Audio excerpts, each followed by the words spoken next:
শপথের ব্যাপারে আপনারা নিশ্চয়ই জানেন, মঙ্গলবার দিন সকাল 10টার সময় সংসদ সদস্যদের শপথ হচ্ছে। খুব সম্ভবত যেরকম পরিস্থিতি আমি ধারণা করছি যেটা প্রধান নির্বাচন কমিশনার করাবেন। আর এর পরপরই বিএনপি থেকে আমাদের জানানো হয়েছে যে ওনারা ওইখানে বসেই ওই শপথের পরপরই ওনাদের সংসদীয় দলের যে প্রধান তাকে নির্বাচিত করবেন, হয়তো 11:30-12টার দিকে। আর বিকাল 4টায় সাউথ প্লাজাতে শপথ অনুষ্ঠান হবে মন্ত্রিসভার। সেটা আমি এখন পর্যন্ত যতটুকু জানি সেটা রাষ্ট্রপতি করার কথা উনি করবেন। সেটা কখন স্যার? 4টার সময়।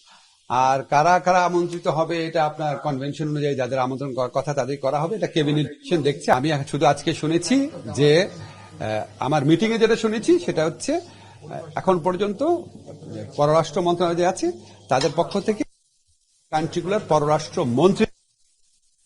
আর আপনি যেটা বললেন কোন প্রধান দক্ষিণ প্লাজা শপথ যেটা এটা বিএনপি আপনার এই অভিপ্রায় ব্যক্ত করেছিল। আমার ধারণা যেটা সেটা হচ্ছে যেহেতু আমাদের এই সংসদটা একটু আত্মত্যাগ, এই গণ অভ্যুত্থান অনেক আত্মত্যাগ, অনেক কষ্ট, অনেক বেদনা, অনেক আপনার প্রাণহানি বিনিময়ে আমরা এই সংসদটা পেয়েছি। এই সংসদটা অন্য সব সংসদের চেয়ে একটু ডিফারেন্ট।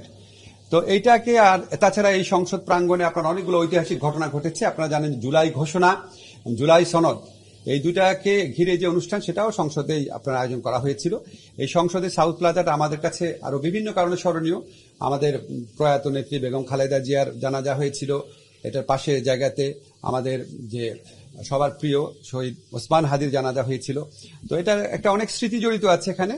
প্লাস এটা আমাদের জুলাই গণ অভ্যুত্থানের একটা বিভিন্ন যে ডকুমেন্টেশন সেটার প্রকাশের একটা জায়গা হয়ে দাঁড়িয়েছিল। তো এটা সবকিছু বিবেচনা করে ওনারা অভিপ্রায় ব্যক্ত করেছেন, আমরা সেটা অনুযায়ী আয়োজন করছি।